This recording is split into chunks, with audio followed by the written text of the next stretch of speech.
ഒരു ചെറിയ ഗ്രാമത്തിൽ അരുൺ എന്ന നല്ല കുട്ടി ഉണ്ടായിരുന്നു. അവൻ എല്ലായ്പ്പോഴും എല്ലാവർക്കും സഹായം ചെയ്യും, ചിരിച്ച മുഖത്തായിരുന്നു. ഒരു ദിവസം സ്കൂളിൽ നിന്ന് വീട്ടിലേക്ക് നടക്കുമ്പോൾ ഒരു വലിയ മരത്തിന് കീഴിൽ തിളങ്ങുന്ന ചുവന്ന ആപ്പിൾ കണ്ടു. അവൻ പറഞ്ഞു, വാ വാ, എത്ര മനോഹരമായ ആപ്പിൾ. അവന് വിശപ്പുണ്ടായിരുന്നു. ആപ്പിൾ വളരെ രുചിയായിരുന്നു. പക്കൽ ഒരു ചെറിയ കൂട്ടയും ബോർഡും ഉണ്ടായിരുന്നു. ആപ്പിൾ വിൽപ്പനയ്ക്ക് 5 രൂപ. അരുൺ ചിന്തിച്ചു, ഇത് ആപ്പിൾ വിൽക്കുന്ന ചാച്ചാച്ചേതായിരിക്കും. അവൻ കുറച്ചു നേരം ആലോചിച്ചു. ആരും കാണുന്നില്ല, ഞാൻ തിന്നാമല്ലോ. പക്ഷേ ഹൃദയം പറഞ്ഞു, അത് തെറ്റാണ്. അവൻ ഉടനെ ചാച്ചാച്ചിരികിലേക്ക് പോയി പറഞ്ഞു, ചാച്ചാ, ഈ ആപ്പിൾ നിങ്ങളുടെ മരത്തിന്റെ അടിയിൽ കിട്ടി.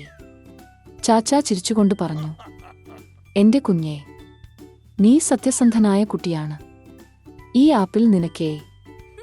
അരുൺ സന്തോഷത്തോടെ പറഞ്ഞു, നന്ദി ചാച്ചാ.